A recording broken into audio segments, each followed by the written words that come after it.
Muy buenos días, les damos la bienvenida a una nueva sesión de la Escuela de Gestión de Riesgos de Pirani. Les saluda Nicole Alcócer como parte del equipo y como siempre su anfitriona jueves a jueves, donde hablamos sobre un tema nuevo en gestión de riesgos y como siempre nos vamos desde la teoría hasta la práctica. El día de hoy vamos a ver el tema de detección de alertas de riesgos AML. Para eso nos acompaña Camilo Ruiz, nuestro experto en el tema de Pirani. Cami, ¿cómo estás? Hola Nico, muy buenos días. Buenos días a todos los presentes y pues nada, esperamos que este espacio sea provechoso para enriquecer nuestros conocimientos en temas de prevención de lavado de activos. Estoy segura que así será, Cami. Ahí te cuento que ya nos están saludando desde Guatemala, República Dominicana. He visto también mensajes de Venezuela, Paraguay, Colombia, Ecuador, El Salvador. Gracias por estar acá con nosotros. Yo los saludo desde Argentina. Cami está desde Bogotá, Colombia, me parece. Confirmando, sí. Perfecto. Correcto. Nos vamos un ratito a al siguiente slide para conversarles sobre la comunidad Pirani, este espacio donde ustedes van a poder interactuar con otros miembros para hablar sobre riesgos. La última vez hicimos el ejercicio de levantar la mano quienes ya estábamos dentro de la comunidad. Me encantaría volver a hacer para ver más o menos cuántos ya están ahí. Este espacio está destinado para que ustedes puedan preguntar, contar anécdotas, aprendizajes, intercambiar documentos, tips de ISOs, todo lo que ustedes vean que sea beneficioso para seguir aprendiendo de gestión de riesgos, este es el lugar correcto. En estos momentos les voy a estar dejando el link para que se puedan unir. Recuerden, y justo les comentaba la semana pasada, cada fin de mes, al terminar el último miércoles de cada mes, tenemos nuestro en vivo donde invitamos a personas que estén muy activas dentro de la comunidad a que podamos dar una charla o comentar sobre un tema específico. Se nos une mucha gente, es muy, muy divertido el espacio, así que todos invitados a también el espacio del en vivo. Ahí veo también que nos están saludando desde Perú y Bolivia también presente. Muchas gracias por estar en este espacio. Ya les dejé ahí el link para que puedan unirse, entonces los espero todos en la comunidad Pirani. Y antes de empezar, recordarles que si tienen alguna pregunta para Cami durante su exposición, pueden hacerlo a través del módulo de preguntas y respuestas para tener un mayor orden y tratar de responder todas las inquietudes que ustedes puedan tener. ¿Sí? Ahora sí, podemos empezar. Adelante, Cami. Bueno, como ya le dijo Nicole, mucho gusto. Mi nombre es Cristian Camilo Ruiz. Más que todo, y empezar un poco enfatizando en la agenda, vamos a ver conceptos básicos de segmentación. Vamos a poder entender los tipos de segmentación, los monitoreos transaccionales, modelos de monitoreos transaccionales y unas recomendaciones que hicimos de parte pues, de la herramienta de Pirani hacia ustedes, las personas que nos están viendo en este momento. Como bien lo mencionaba Nicole, nosotros quiero como este espacio que sea un poco enriquecedor para todos y aquí voy al punto de que si de pronto tienen alguna intervención, si de pronto nos quieren hacer saber cómo lo manejan en sus compañías, digamos que aquí es un gana-gana para todo el mundo. Las experiencias que tal vez puedan tener ustedes desde sus manuales internos, puede que sean provechosas para las demás personas que también lo están viendo. Entonces, a veces es muy bueno escuchar o leer o entender la forma en que las demás personas también articulan sus sistemas de gestión de riesgo. Entonces, ya no entrando un poco en el tema de lo que nos atañe el día de hoy, quiero hacer una reflexión de la importancia de la prevención de riesgos de lavado de activos. ¿Qué son esos factores? ¿Qué son esas características que estamos como en la obligación de empezar a tener en cuenta? Y es como la protección al sistema financiero, la mitigación del riesgo, combate contra el crimen organizado, cumplimiento normativo, contribución al desarrollo económico. Ese, digamos, es lo que nosotros ayudamos en función de el cumplimiento de la normativa. Si nosotros detallamos cada una de esas características que yo les estoy dando en el slide, vamos a poder entender que cuando yo cumplo la normativa, cuando yo asumo las recomendaciones, cuando yo entiendo lo que estoy haciendo, estoy contribuyendo a cada una de estas características. Ahora, por el otro lado, estamos viendo los desafíos actuales. Cada vez tenemos que ampliar nuestro nicho en tema de tecnología. Cada vez nuestra empresa tiene un volumen de datos más grande, más complejo, y es importante llegar a entenderlos. Ahorita Más adelante vamos a entrar en un tema de entendimientos de datos. Vamos a tener que tener en cuenta todas las recomendaciones en temas de tipologías, adaptabilidad de los delincuentes, naturalezas transfronterizas. Digamos que más allá, estos ítems que yo les estoy mostrando son como esos desafíos a los que están expuestos los oficiales o más bien las unidades de cumplimiento, porque somos un equipo. La unidad de cumplimiento son los desafíos que presentan a diario. Ya entrando un poco más en el tema de alertamiento, antes de entrar netamente en tema de alertamiento, ¿me confirman si mi audio está bien, Nico? Me está saliendo un tema de red, pero me confirman si de pronto se me va la voz. Más allá de entrar al tema de cómo yo genero mis alertas, vamos a empezar a entender cuáles son esos insumos que yo necesito para la generación de esas alertas, para empezar a entender qué es una alerta, qué es una operación inusual, qué es una alerta temprana, qué es una operación intentada, o si ya de verdad no cumple con ninguna característica de mi mercado, qué es una operación sospechosa.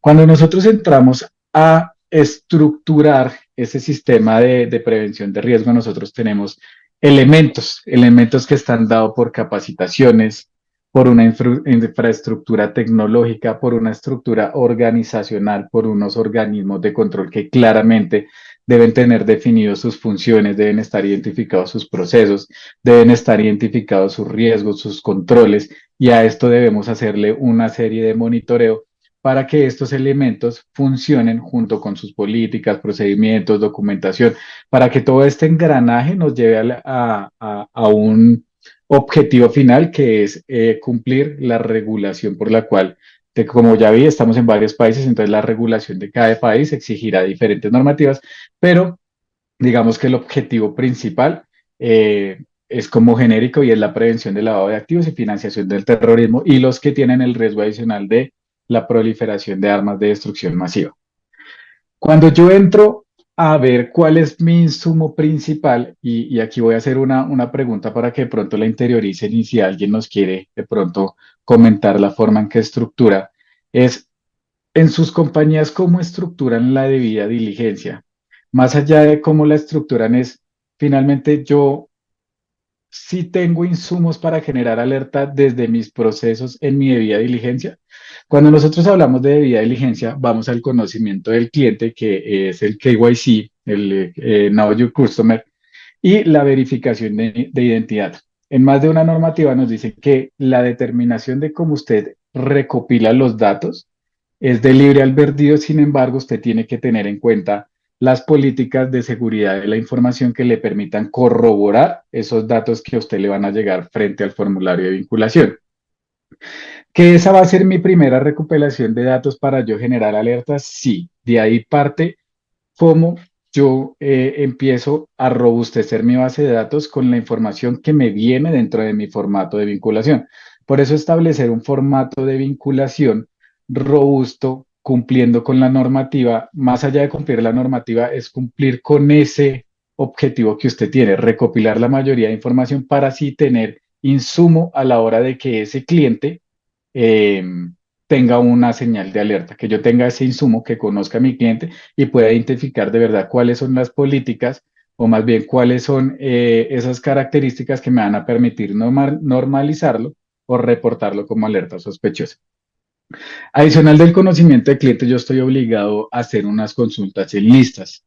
Recordemos que las consultas en listas van a derivar en consultas vinculantes, restrictivas, no restrictivas, consultas de PEPs. Y aquí quiero hacer énfasis porque he tenido muchos clientes y muchas personas que se acercan diciéndome, Camilo, ya consulté a Pepito en las listas y Pepito tiene una noticia en una lista no restrictiva. Entonces yo no quiero tener ningún vínculo contractual con ellos porque aparecen listas, pero es que hay que ser claros y es que no todas las listas son malas. Finalmente nosotros tenemos la obligación de consultar en listas vinculantes, pero las demás son discrecionales y aquí es donde yo voy a decir es hasta qué punto tengo yo para acercarme al riesgo, cuál es mi apetito del riesgo, cuál es mi tolerancia al riesgo para adquirir un vínculo contractual con ellos. Las listas no son un determinante, excluyendo las vinculantes, ¿no? Las listas no son un determinante para que yo, entidad, deje de hacer negocios con otra persona. Simplemente, y la reflexión es, las listas es un insumo más para conocer a mi cliente, porque de ahí para allá yo tengo datos, tengo que perfilar el riesgo a nivel individual del cliente, que en algunos países se conocen como scoring. Y con base a todo eso que yo tengo, toda esa información, yo empiezo a identificar si realmente es riesgoso o no riesgoso. Entonces, miren que es un articulado, la debida diligencia es un articulado para que yo tome buenas decisiones al momento de la vinculación de mi cliente. Que si de pronto el conocimiento del cliente se rehúsa a darme conocimiento del cliente, que en la consulta en listas dio una noticia que realmente me expone a mí el riesgo, que el perfil individual de riesgo dio alto. Ah, bueno, pues entonces yo voy a empezar a mirar que realmente no es un cliente objetivo para mi compañía.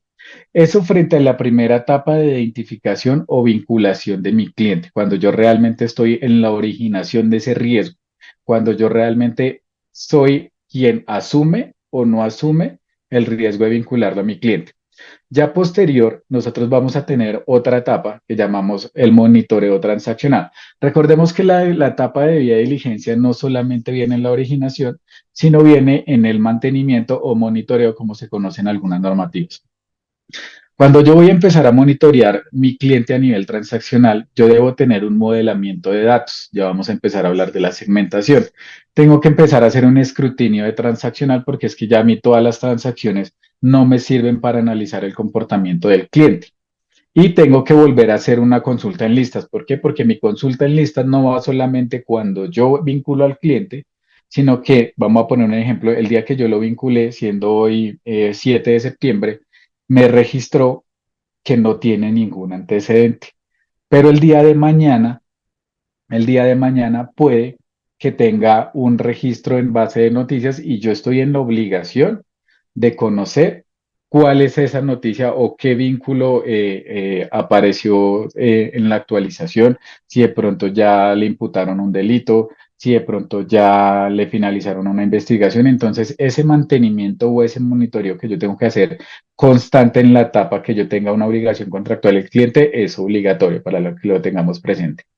Y por último, yo voy a entrar en otra etapa que son los reportes a los entes regulatorios, dependiendo los resultados que me den las primeras dos etapas, porque yo puedo reportar operaciones sospechosas, yo puedo reportar operaciones en efectivo, en algunos países es obligatorio estos tipos de reporte, yo puedo empezar a hacer reportes a PEPs. ¿Y por qué iniciamos con todo este tema de la debida diligencia como insumo de alertamiento? Precisamente ayer estábamos en un conversatorio sobre las tipologías del caso de Brecht y por qué la debida diligencia juega un papel importante en la identificación de las tipologías que dieron como investigación al caso de Odebrecht y a las compañías colombianas que se vieron involucrados. Cuando yo tengo digamos que la decisión en cada una de estos, yo voy a entrar a una etapa de investigación si realmente no estoy seguro de querer vincular a mi cliente. Posterior a la etapa de investigación, yo voy a reportar alertas, voy a hacer una gestión de alertas y, como siempre en todos los procesos, voy a tener una mejora continua.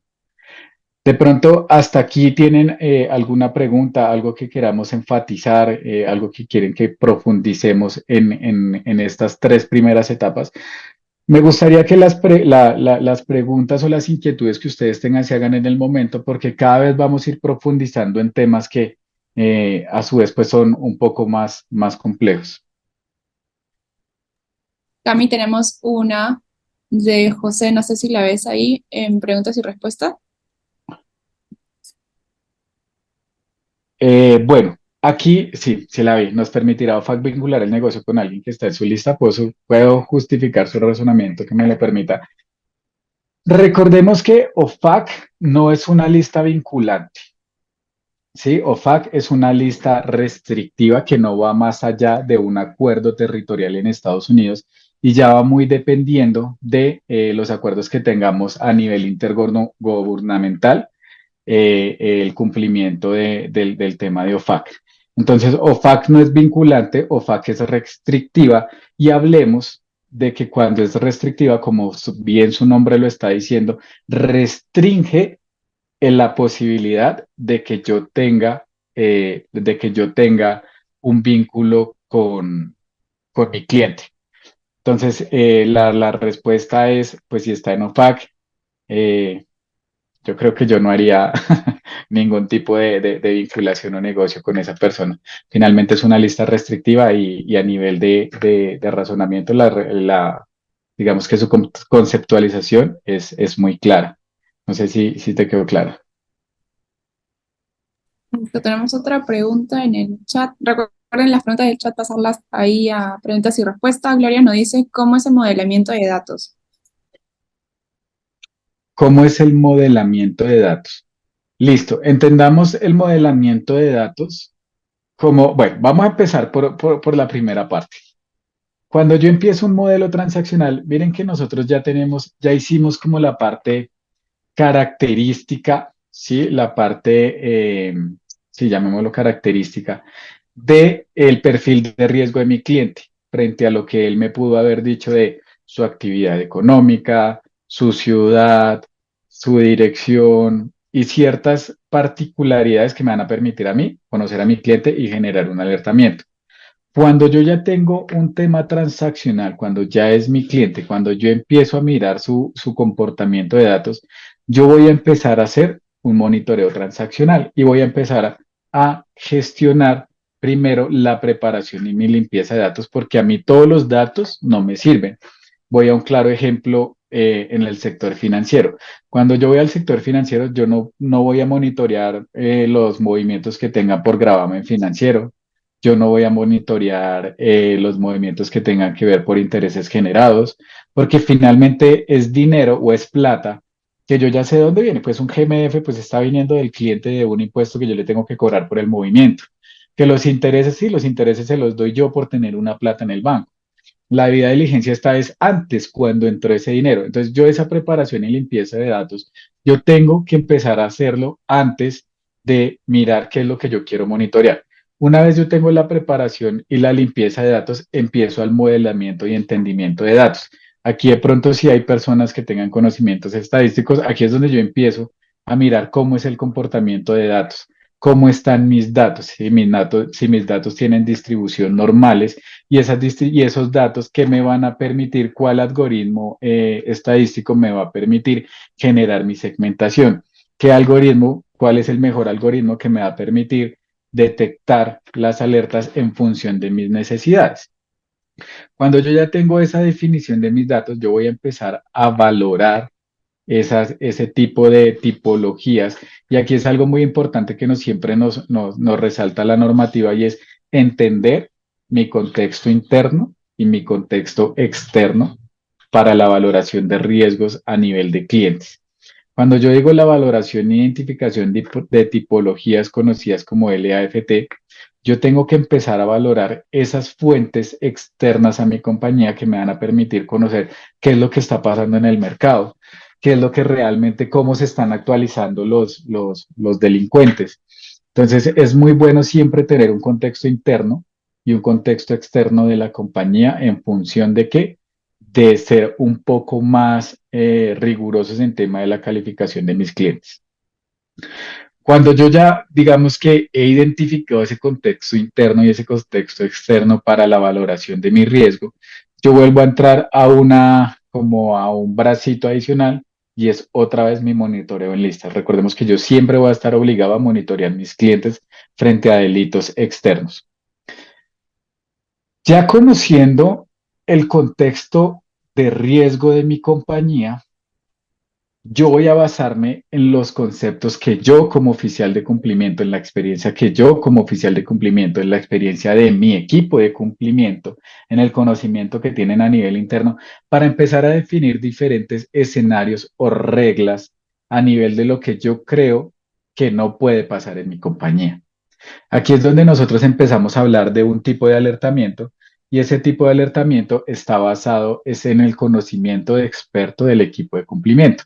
Voy a poner un ejemplo. Normalmente los equipos de cumplimiento tienen reglas que saben que como conocen su negocio, saben que imposible que pase y si pase es una señal de alerta a mí. Ejemplo, yo sé que en mi sector, todo cliente que supere el 300% del valor de sus ingresos es una operación inusual. Entonces, ese tipo de escenarios, de reglas que los hacen por conocimiento propio de la compañía, por conocimiento interno, es la primera fuente de información de mis alertas. Es como el primer escenario que yo debo tener como alertas antes de ir a un tema de segmentación o un tema de alertas generadas de forma manual. Cuando yo ya tengo esos escenarios o esas tipologías internas de alertas de los casos como lo que yo les expongo, de pronto con clientes que generen transacciones en efectivo en jurisdicciones de un riesgo alto, podrá ser otra tipología de alerta que ustedes van a poder parametrizar.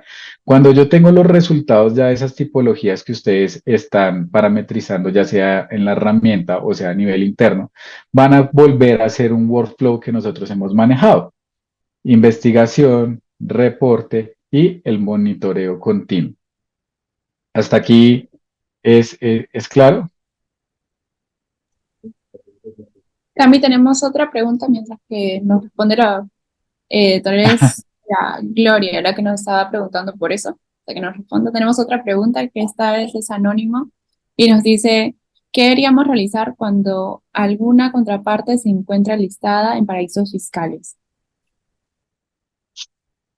Bueno, lo que pasa es que ahí va muy, muy dado al tema de qué tan expuesto quiere estar usted frente al riesgo. O sea, el tema es qué política tiene usted frente a ese tipo de vinculaciones y qué procedimiento tiene frente a ese tipo de vinculaciones. Volvemos al mismo punto con el que iniciamos. ¿Qué tipo de debida diligencia tiene usted frente a esos mismos clientes que le están presentando ese riesgo?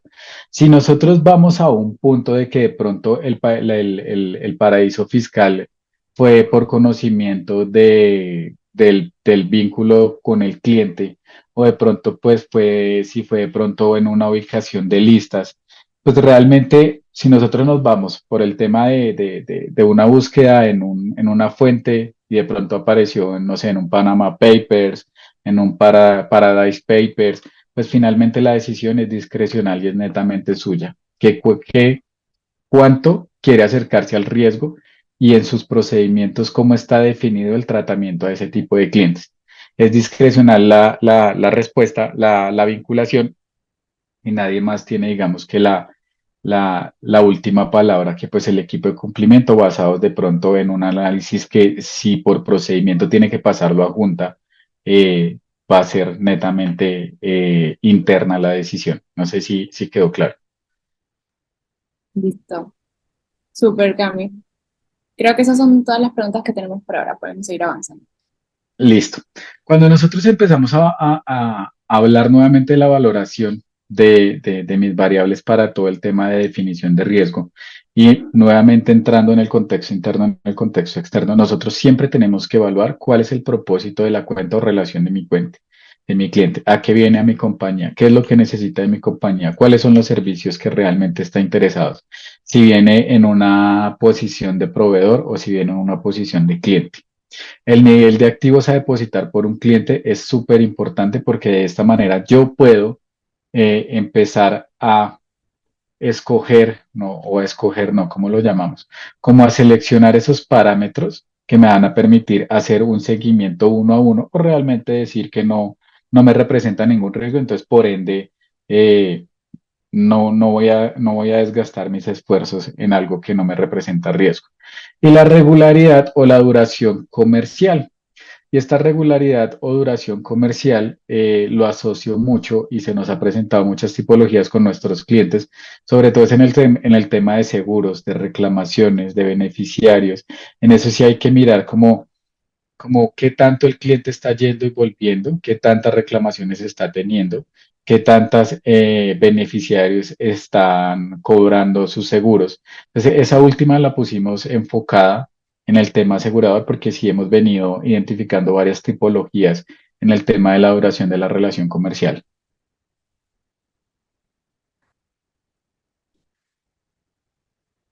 La importancia de los datos y sus retos para el tema de la buena ejecución de unas alertas.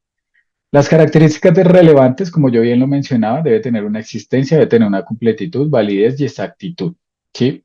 Cuando yo ya tengo esos datos, tengo que primero entenderlos, estandarizarlos. ¿Para qué? ¿Para qué? Para que no, un dato no valga más que el otro.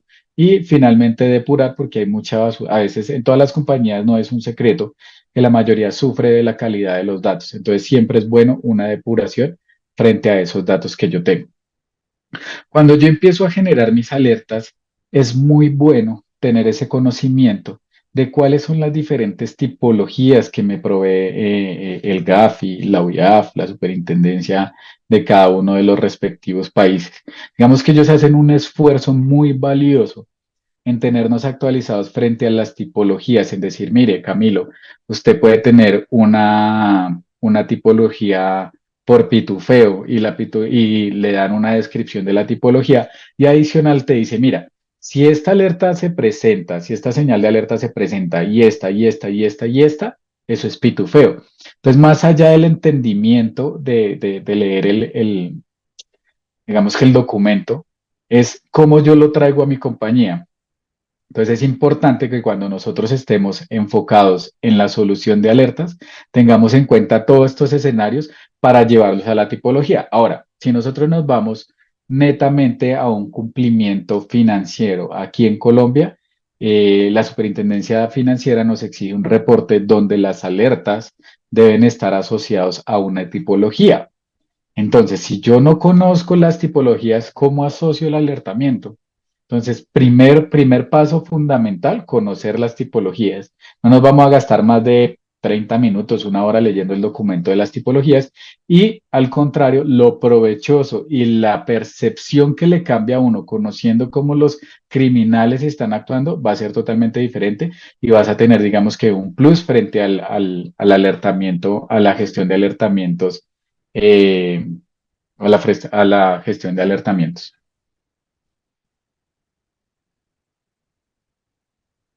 Estaba leyendo. ¿Hay preguntas, Nico? Sí, Cami, hay una. No, hay dos ahora, te las digo. Nos dicen, ¿cómo saber si los activos de mi cliente no vienen de un paraíso fiscal o de un lavado de activos? Esa es muy buena pregunta porque realmente cuando nosotros hablamos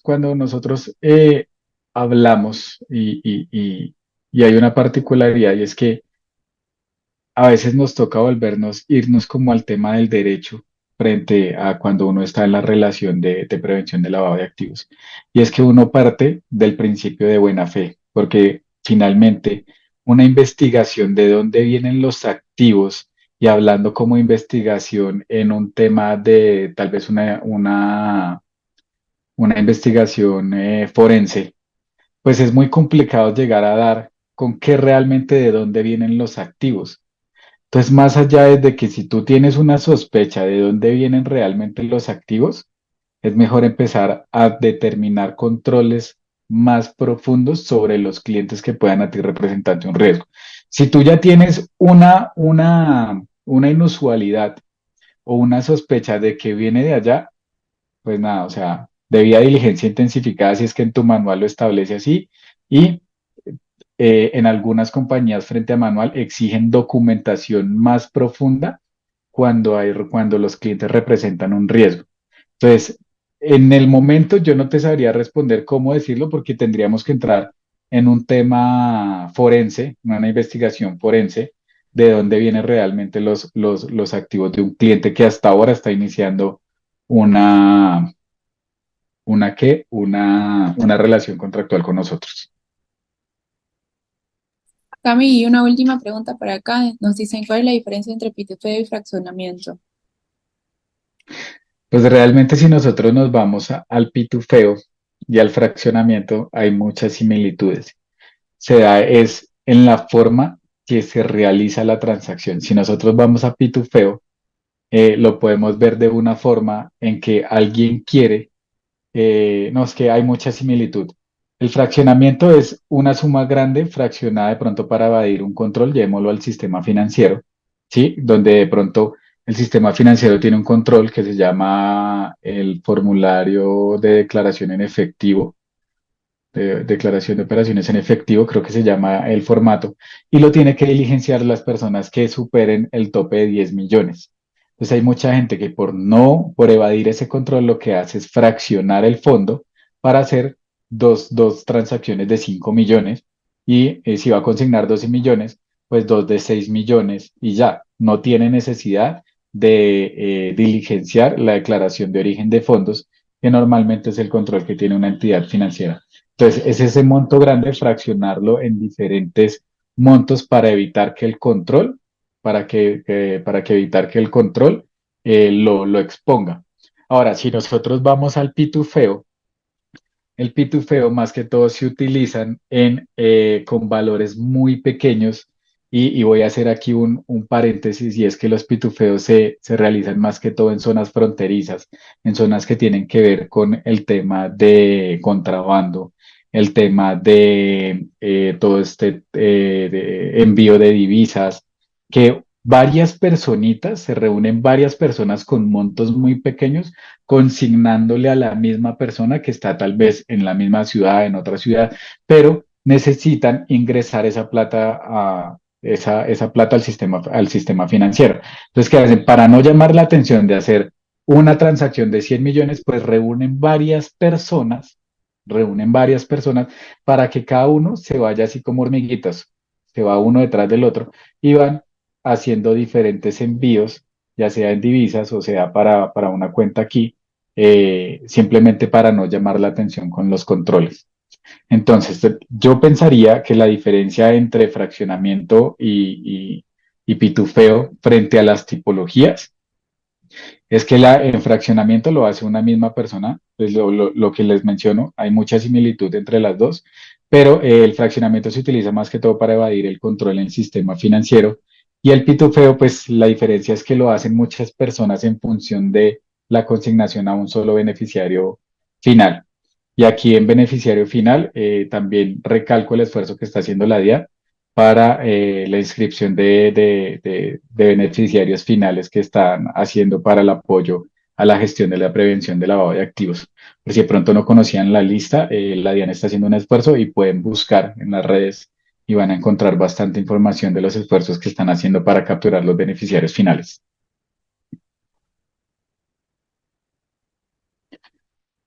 Entrando un poco a temas un poquitico más complejos,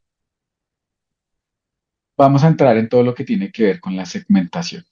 Y para resumir un poco y no entrar como siempre en la misma definición que la segmentación, es agrupar homogéneos entre sí y heterogéneos entre los mismos conjuntos, porque digamos que esa conceptualización creo que no la dicen en todo lado. Entonces vamos a entrar en un poco en temas un poco más, como en palabras más, como más fácil de digerir, por decirlo así. Entonces, recordemos que segmentar, la primera aclaración que quiero hacer, porque he visto que presentan mucha confusión en esto, y recordemos que segmentar no es agrupar. Y para nosotros poder segmentar los riesgos que tienen que ver con todo, con el tema del lavado de activos y financiación del terrorismo, debemos tener elementos y criterios que diferencien. Esa es nuestra primera característica, que diferencien de los otros conjuntos y que a nivel de conjuntos sean similares para que lo llevemos. La segmentación es el proceso mediante el cual se lleva la separación de elementos en grupos homogéneos al interior de ellos y heterogéneos entre ellos. La separación se fundamenta en el reconocimiento de diferencias significativas en sus características y ahí vamos a entrar en la definición de las variables de segmentación. Para nosotros la segmentación es un proceso estadístico totalmente libre, es decir, En el aplicativo de nosotros o para nuestro manejo de la segmentación, nosotros no generamos pesos a nivel de variables. Nosotros dentro de la preparación de datos estandarizamos todos los datos de forma que todos valgan lo mismo para que no tenga digamos, un sesgo en el momento digamos, de la separación o de la clusterización. Ahora, si nosotros partimos de la base que agrupar, que segmentar no es agrupar en la totalidad de la palabra, la primera pregunta que nosotros nos tenemos que hacer es, ¿qué vamos a agrupar? ¿Por qué qué? Porque de esto va a depender el resultado. Y para ilustrar ese punto, nosotros en las segmentaciones que tenemos, nosotros vamos a mirar de nuestras variables o de los datos que nosotros tenemos, qué va a permitir que esa segmentación sea diferente, que haya distribución en los conjuntos. Y ahora, ¿qué variables nosotros podemos tener?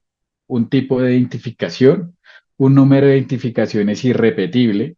Tal vez la actividad económica puede que me genere una clusterización, una separación, porque hay múltiples, pues es una variable categórica.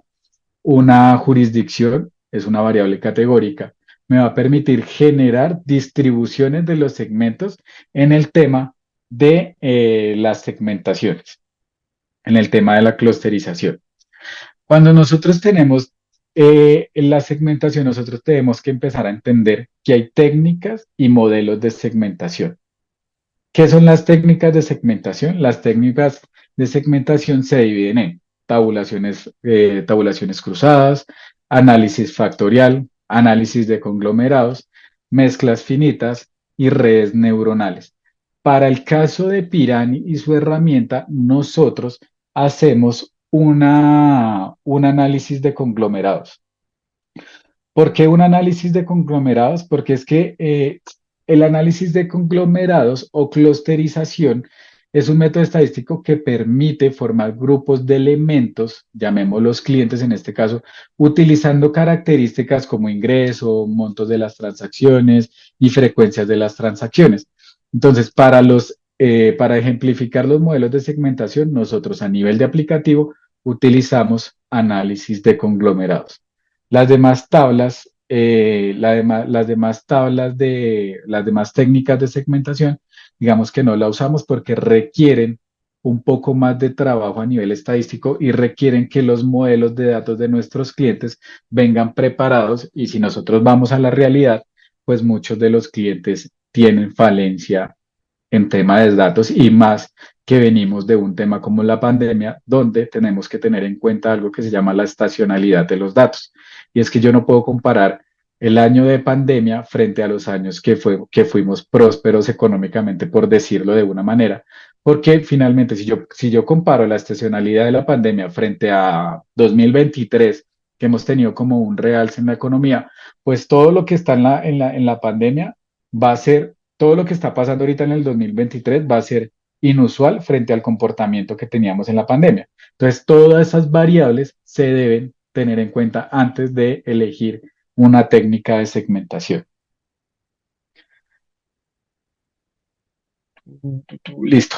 Criterios a tener en cuenta para generar una buena segmentación. Si somos objetivos, y vuelvo y repito, segmentar es agrupar. La pregunta es nosotros qué agrupamos. Números de cédulas, documentos de identidad, de contratos, tipos de documentos.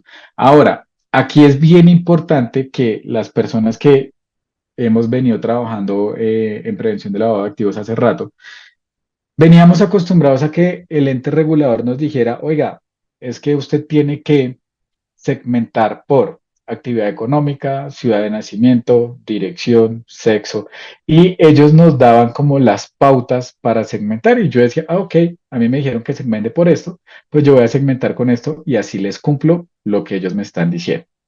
¿Qué pasó con la última actualización, hablando netamente de SARLAF 4.0, donde dijeron que nosotros teníamos la libertad normativa para segmentar, siempre y cuando se tenga una justificación de la selección de las variables? Es decir, si ustedes ahorita, en este momento, quieren generar una segmentación, no sé, por tipo de color de cédula, ustedes están en todo su derecho de generarlo. Como dice la normativa, es discrecional, pero sí tienen que justificar el por qué se escogieron ese tipo de variables para que lo tengamos muy, muy presentes.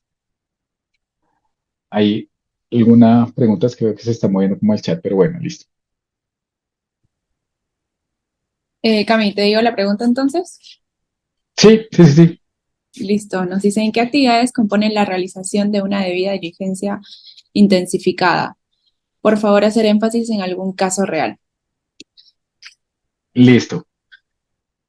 Recordemos que normativamente las debidas diligencias se dividen en intensificadas y digamos que la normal. Pero quién define qué es un tipo de debida diligencia intensificada? El manual interno de riesgos. ¿Por qué? Porque va a ser quien me determine a mí qué cliente es riesgoso y qué cliente no es riesgoso.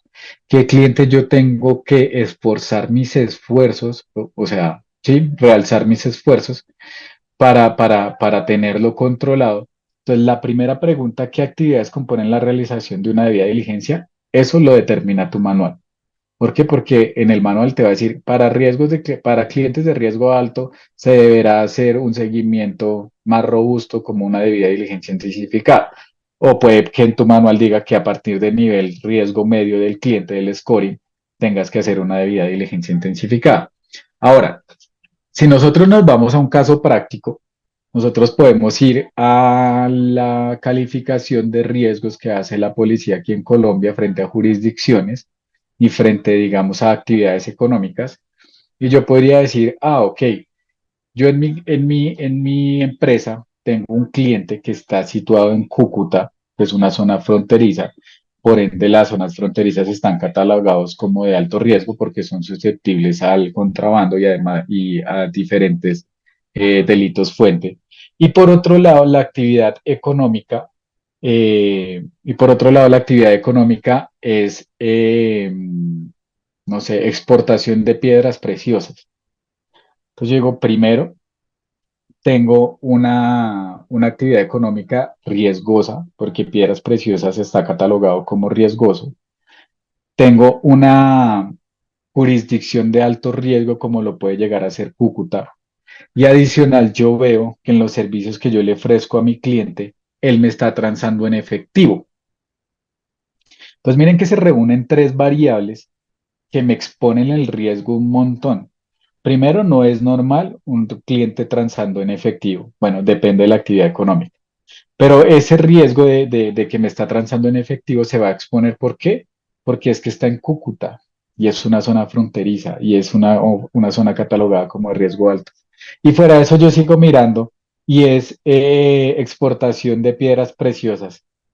Pues uno dice, a ver, el riesgo está demasiado alto, yo sí o sí tengo que tomar una decisión. Si ya está vinculado, pues ya está vinculado ya aquí, pero debo tomar la decisión de si le hago o no le hago una debida diligencia intensificada. Por eso te digo, quien determina a qué clientes se les hace la debida diligencia intensificada va a estar determinado por las políticas y el manual interno que tú tengas frente a los riesgos. Con eso te respondo la pregunta.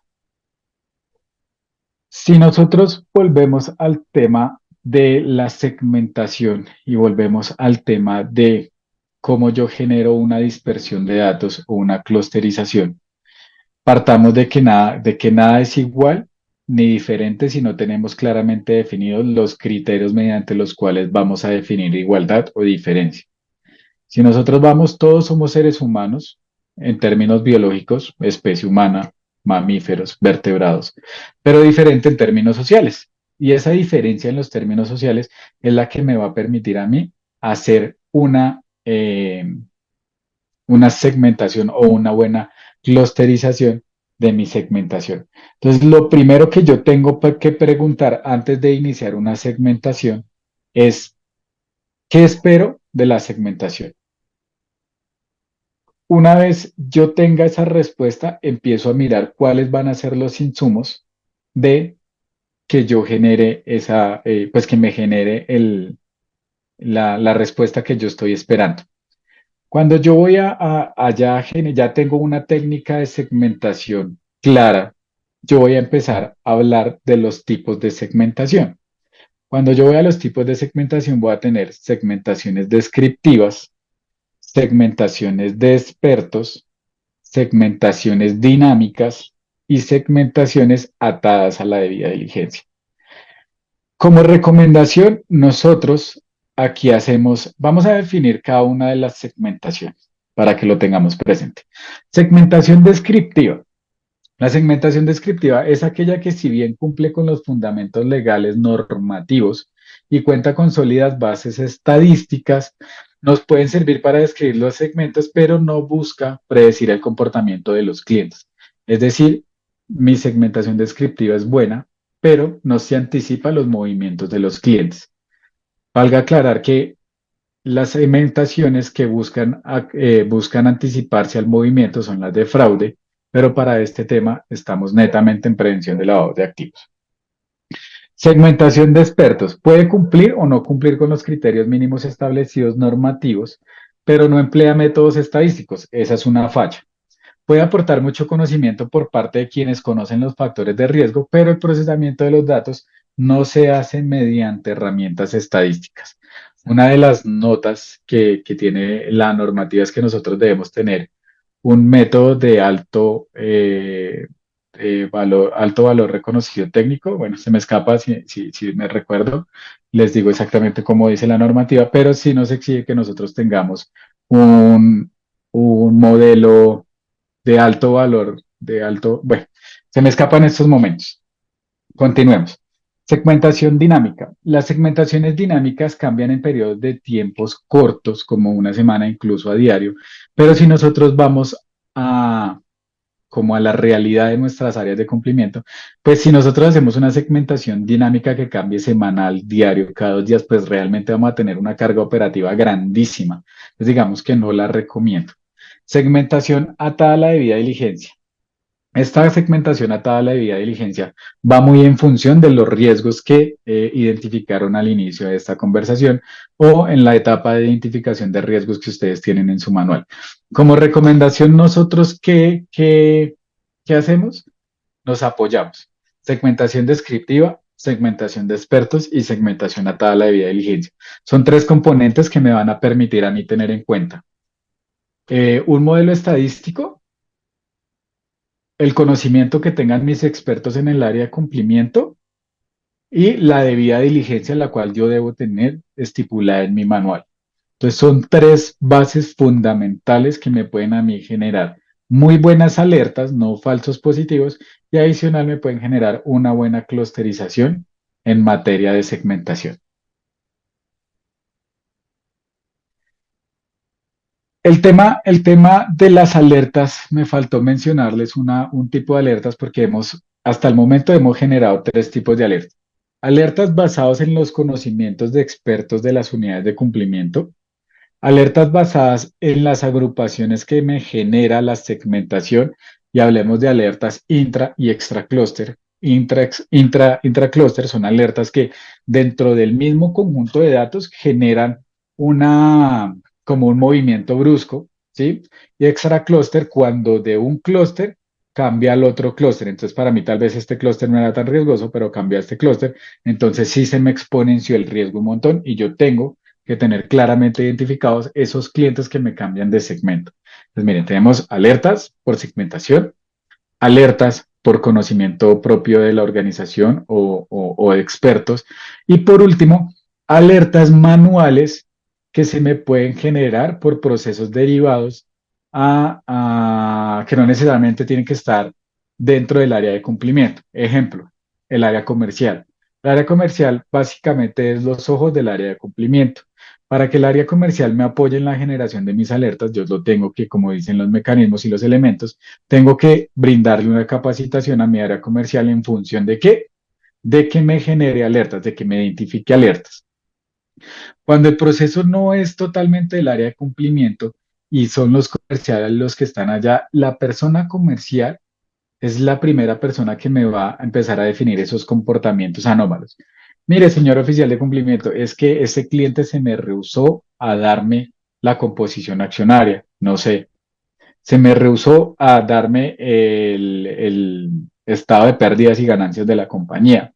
se rehusó a. Entonces, miren que del comercial depende de esos primeros comportamientos anómalos y ese comercial es el que me va a decir, mire, aquí está la alerta. Entonces, yo dentro de mi herramienta voy a tener una opción que me va a permitir generar ese tipo de alertas manuales por derivaciones de procesos de áreas exógenas en el área de cumplimiento. Ya para terminar, generamos insumos de las alertas y las alertas van a estar, digamos que bien definidas, depende de lo que ustedes tengan en cuenta, como debida diligencia, conocimiento al cliente, consulta en listas, segmentación, calidad de data, actualización en la data que ustedes tienen del cliente y mantenimiento o monitoreo a los demás procesos que les he mencionado hasta el momento. Hasta el momento, ¿alguna inquietud, alguna pregunta? Me parece que no, Cami. Hay algunas personas que me están preguntando por la entrega de las memorias que consiste en la grabación y en la PPT. Recordarles que yo se los mando el siguiente martes siempre a sus correos. Así que por ahí estoy conversando con una persona que no le están llegando los correos, y esa parte por los demás no es necesario que me pongan los correos porque ya los tenemos grabados para enviarles la grabación. Y también comentarles que ahora vamos a pasar a la parte práctica con Cami y justo les dejé en el chat el link para que puedan entrar y hacer el ejercicio con él. Justo con este link van a poder tener 15 días gratis dentro de nuestra herramienta con acceso a todas las funcionalidades que tenemos dentro del software. Las personas que por primera vez entonces nos están visitando, están dentro de la escuela y cualquier otro también puede acceder ahora para poder hacer el ejercicio con Cap.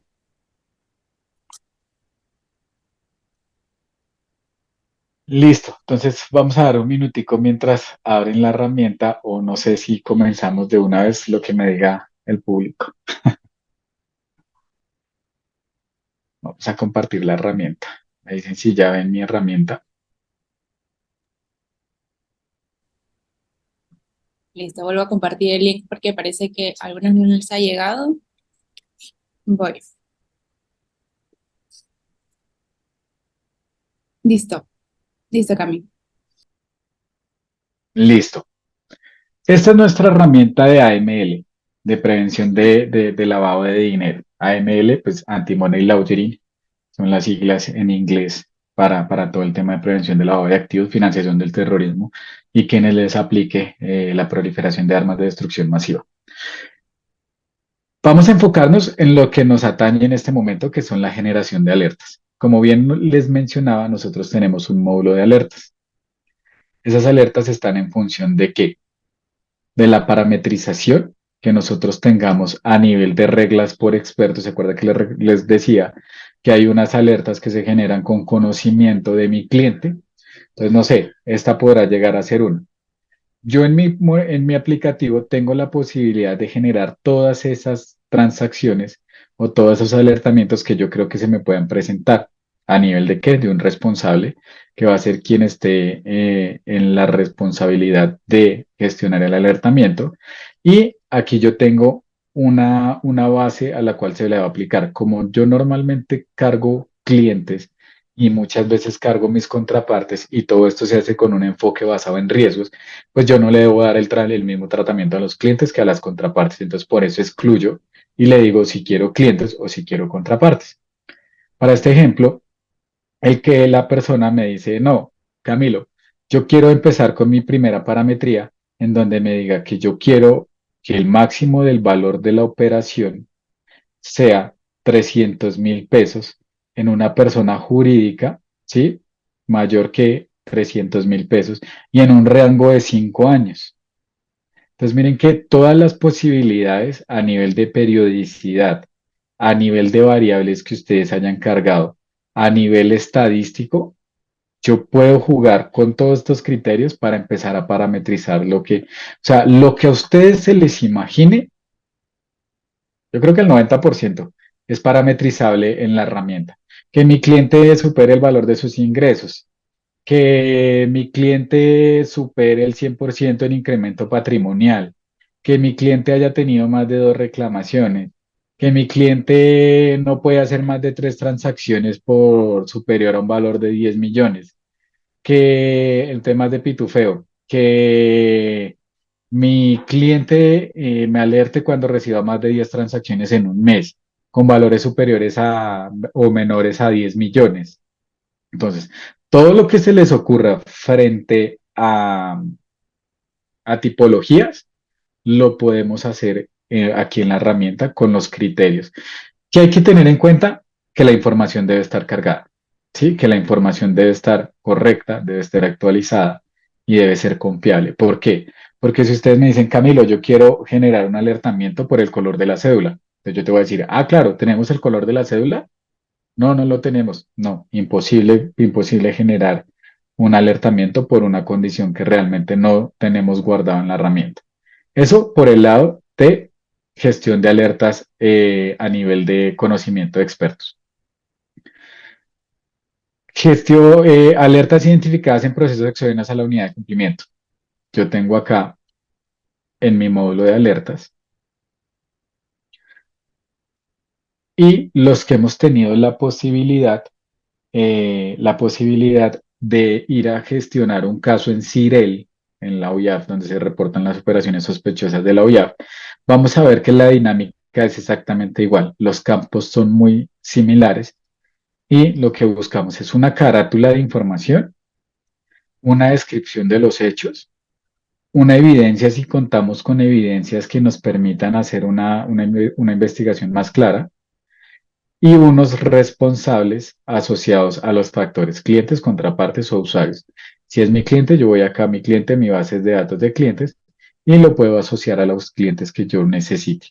Cuando voy a asociar, voy a asociar en función de involucrado principal o asociado.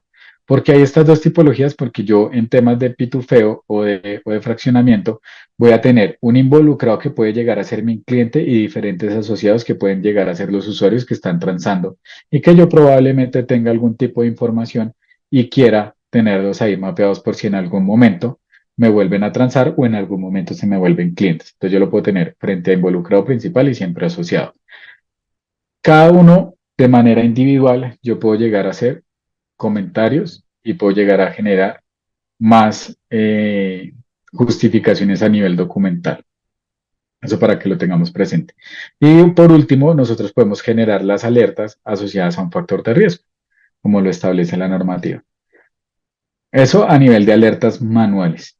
Y a nivel de alertas de segmentación, la segmentación de nosotros está dada por una caracterización y una clusterización en donde si yo voy a mi caracterización, vamos a ir, no sé, a la de clientes.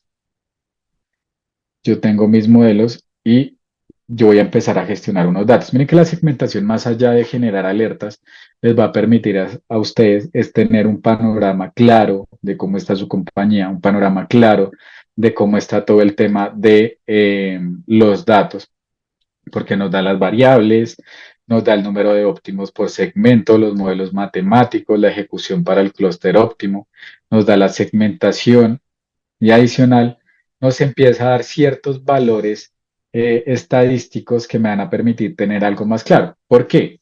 Porque digamos acá, yo tengo clientes persona natural. Pues mire que me empieza a dar unos valores que yo puedo usar para la generación de alertas y me dice, ah, el valor mínimo en mi base de datos es de 8.7. Entonces uno dice, ah, 8.7 es bueno. Pero he tenido clientes que les digo, ¿cuál es la persona que más gana? O sea, el dato máximo en valor de ingresos. Y me dicen, no, el valor del máximo es de 10 millones, nadie se gana más de 10 millones. Y vamos a entrar a la base de datos y hay un valor de 54 millones 500 en tema de ingresos. Entonces ahí es no una señal de alerta porque finalmente eso es un tratamiento interno, pero sí se puede derivar en un plan de acción de mejoramiento continuo para los datos de mi compañía. Y es, oiga, venga, este 54 millones 500 ¿de qué cliente es? ¿Por qué lo tiene? Si yo tengo en mi mente que el que más gana vale, que me gana 10 millones, porque aparece 54.500. Entonces, esta información, más allá de generar alertamientos, porque genera alertamientos, es para que ustedes tengan presente qué hacemos con esta data, cómo está mi empresa en temas de data, porque aquí tenemos el conteo, tenemos el mínimo, tenemos el máximo, tenemos la media, desviaciones estándar, medianas y cuartiles y percentiles. Esto a nivel de datos estadísticos y clusterización a nivel de nivel categórico. Eso por ese lado. Con eso, con esa información nosotros cubrimos el tema de los tres alertamientos. Cuando yo les decía que extraclúster y intraclúster, extraclúster es cuando de pronto aquí tengo un cliente y me genera y se pasa para este segmento. ¿Listo? Hay comportamientos no totalmente normales y creo que lo sufrimos todos. Y es de pronto yo me gano 1 millón mensual, pero en junio me dan una prima de 2 millones. Entonces mi comportamiento se altera y yo puede que cambie al segmento número 2, pero es un comportamiento que va a estar respaldado por una tipificación que yo tengo clara desde hace mucho tiempo. Pero entonces si hay clientes que el primer mes llega y cambia, el segundo mes llega y vuelve a cambiar, el tercer mes llega y se devuelve, digamos que en retroceso no tendría lío, pero normalmente esto viene en función de los ingresos. Es para que lo tengamos presente. De esta manera nosotros cumplimos los tres tipos de alertamiento: alertamiento manual, alertamiento por métodos de experto y alertamiento por temas estadísticos como lo es la segmentación. ¿Alguna inquietud hasta el momento? Cami, no tenemos más preguntas todavía. Listo, Nico. Pues no sé por qué hasta aquí terminaríamos el tema de la gestión de alertamientos como en la herramienta y a nivel de insumo de alertamientos para tener presente, pues finalmente el tema que nos atañe aquí. Listo, Cami, muchísimas gracias. Mientras ahí esperamos si hay alguna otra pregunta. Hay algunas personas que me han estado escribiendo porque no les está llegando las memorias de las clases pasadas. Si asistieron, obviamente les ha debido llegar, así que yo estoy revisando ese caso. Muchas gracias por dejarme ahí sus mails, estoy dándole el seguimiento, pero lo normal sería que les puedan llegar a conocer, puedan llegar a tener el correo la siguiente semana. Igual quería darles el link donde estamos colgando todas las grabaciones de las sesiones anteriores para que ustedes lo puedan ver, revisar. Aparte, dentro de esas grabaciones, cuando ustedes entren a verlo, van a poder ver que también tiene como la transcripción de todas las presentaciones que han dado los anteriores expositores. Así que por ahí no se van a perder nada, ni contenido escrito, ni la grabación. Así que muchas gracias a ustedes por darme ese feedback. Gracias, Cami, por la presentación de hoy. Vamos a ver si tenemos alguna otra pregunta. Nos dicen, ¿para la segmentación es obligatorio contar con este tipo de aplicaciones? ¿Aplicaciones te refieres al software de nosotros? Si es al software de nosotros, recordemos que hay un gran esfuerzo del GAFI en el uso de tecnologías para la buena gestión del riesgo. Es muy difícil que a nivel de una herramienta ofimática logres generar una segmentación adicional. Me quedé con la tarea para que no vean que me quedo con pendientes. Dice metodología de reconocido valor técnico. Eso lo estipula la normativa. Entonces, primero, nosotros sí debemos tener un modelo estadístico que tenga esa característica. Y segundo, no echar como en caneca el tema de la recomendación del GAFI del uso de las nuevas tecnologías para la identificación de las inusualidades. Entonces, si tú me preguntas, ¿es obligatorio? No, no es obligatorio, pero sí es muy buen fundamento para que tú, digamos que basado en la recomendación, sí es muy buen insumo para que tú mejores o hagas de manera más proactiva la generación de tus alertas, los seguimientos a tus controles, la identificación de tus riesgos, los seguimientos a los planes de acción, la reportería para el tema de insumos para los informes a junta. Entonces, digamos que no lo veas como por el lado de que sí es obligatorio, más bien velos por el lado de qué tanto me va a contribuir a mi empresa y qué tanto me va a facilitar las cosas operativas que yo en este momento tengo a nivel de unidad de cumplimiento. Entonces, es más, no lo veas como la obligatoriedad, sino más bien en función de qué me está ayudando y de qué me va a ayudar y de qué me va a facilitar mi trabajo como unidad como unidad de cumplimiento. Pues también muchísimas gracias. Creo que esas son todas las preguntas por ahora. Hay muchos agradecimientos a Cami por la exposición. Si lees el chat, ahí están comentando eso. Yo lo último que quería contarles es que vamos a estar haciendo un webinar la próxima semana. Aprovecho en contarles, el próximo viernes tenemos una exposición con Olga, quien es nuestra directora de operaciones. Vamos a estar hablando de todo lo nuevo que ha sacado Pirani en el último mes, o sea, todo agosto. Eh, Se vienen mejoras en lo que es indicadores, KCI, KRI, para que puedan tenerlo en cuenta. Ahí les estoy dejando el link por si es que se quieren unir al webinar del próximo viernes. Los esperamos. Yo estaré ahí dirigiendo el espacio, compartiendo con ustedes como cada jueves, ahora también los viernes. Muchas gracias a todos. Gracias, Cami, por esta buena intervención. Muchísimas gracias, Nicola, a ti por la invitación, a todos ustedes por, digamos que asistir. Y nada, los esperamos en próximos eventos. Cualquier inquietud, cualquier duda sobre temas de AML, estamos abiertos siempre a ayudarles normativamente y en el uso del aplicativo para lo que necesiten.